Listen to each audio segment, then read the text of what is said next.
जब ये जंग शुरू हुई थी तो रशिया ने सोचा था कि वो 3 दिन में जीत जाएंगे। दुनिया को लगा था यूक्रेन कुछ हफ्तों में सरेंडर कर देगा। But even after 12 months and more than 25,000 deaths, the war is still on.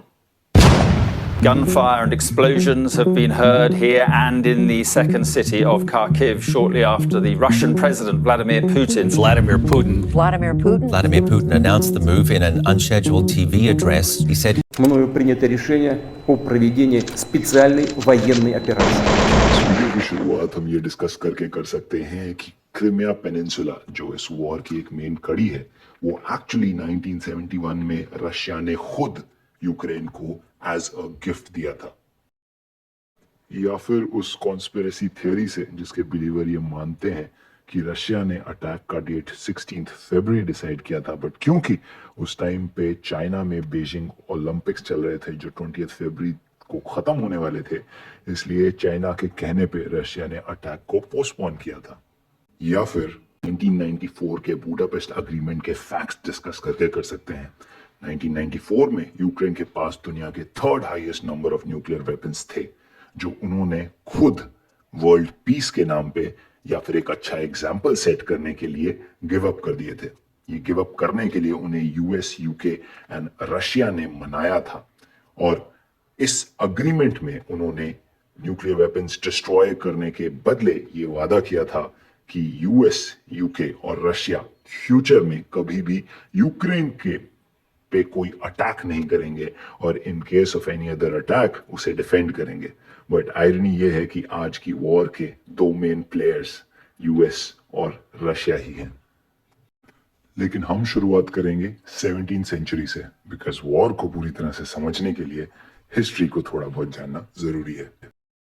1709 में रशिया ने पोल्टावा वॉर जीती, और पोल्टावा, जिसे आज की डेट में यूक्रेन कहा जाता है, वो रशिया का एक पार्ट बन गया। सो 18th एंड 19th सेंचुरी में यूक्रेन रशिया का ही पार्ट रहा, बट वर्ल्ड वॉर 1 के बाद जब रशिया में सिविल वॉर हुई और रशिया के जार यानी कि वहां के किंग ने जब अपना तख्त छोड़ दिया, तब 1917 में यूक्रेन को रशिया से इंडिपेंडेंस मिली। 1917 से 1921 तक यूक्रेन एक इंडिपेंडेंट नेशन रहा, बट 1921 में जब यूएसएसआर यानी कि सोवियत यूनियन का गठन हुआ, तब यूक्रेन ने सोवियत यूनियन को एज अ रिपब्लिक ज्वाइन कर लिया। उसके बाद जैसा हम जानते हैं कोल्ड वॉर का टाइम चला था, जो वेस्टर्न कंट्रीज थी और जो ईस्टर्न पावर्स थी उनके बीच में। ईस्टर्न पावर में रशिया या फिर यूएसएसआर सबसे बड़ी पावर बन के उभरा था। रशिया के आसपास के कई नेशंस ने यूएसएसआर को ज्वाइन किया था। यूएसएसआर की पावर्स और उनकी बाउंड्रीज को इतना बढ़ते हुए देख जो ईस्टर्न कंट्रीज थी, उन्होंने अपना एक ग्रुप बनाया 1949 में, और इसका नाम रखा NATO, North Atlantic Treaty Organization. And NATO के अंडर वेस्टर्न कंट्रीज की कंसोलिडेशन को देखकर यूएसएसआर ने भी एक वॉरसॉ पैक्ट बनाया, जो सारे नेशंस यूएसएसआर के मेंबर्स थे उनको मिलाकर बना था। बट टाइम के साथ वॉरसॉ पैक्ट वीक होता गया, और 1991 के आते आते 15 यूएसएसआर की कंट्रीज ने अपने आप को इंडिपेंडेंट डिक्लेयर कर दिया। यूक्रेन इनमें से एक था। इस टाइम पे यूक्रेन के पास दुनिया के 3rd highest number of nuclear weapons थे, बट जैसा हमने वीडियो के स्टार्टिंग में डिस्कस किया था, यूक्रेन ने उन्हें गिव अप कर दिया।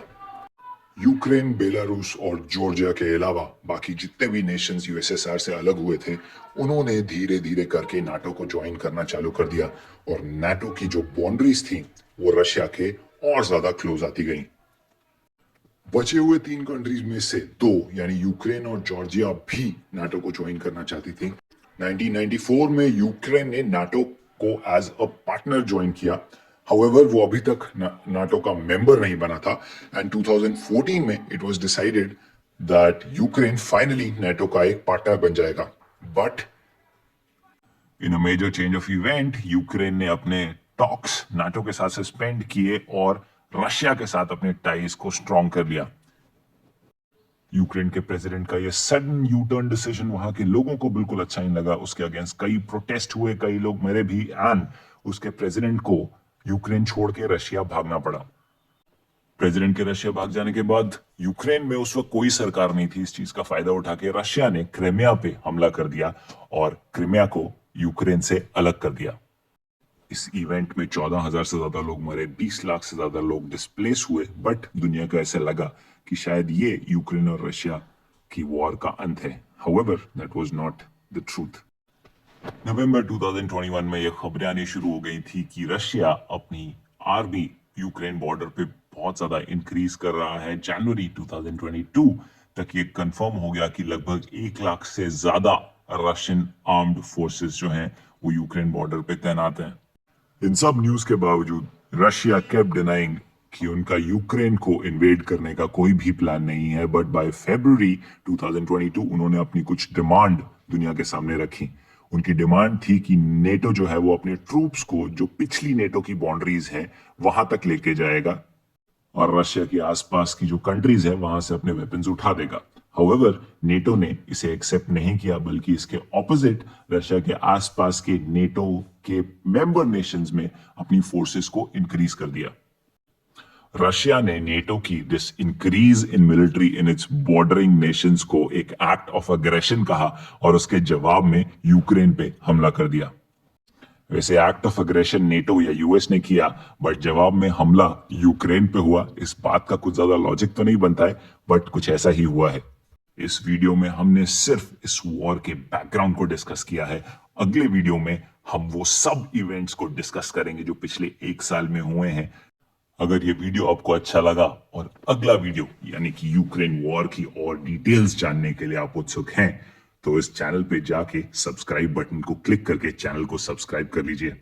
And to end the video, I leave you with this amazing speech by the Война president of лишит Ukraine. гарантий всех. Гарантий безопасности не будет больше ни у кого. Кто от этого пострадает больше всего? Люди. Кто этого не хочет больше всего? Люди. Кто может этого не допустить? Люди.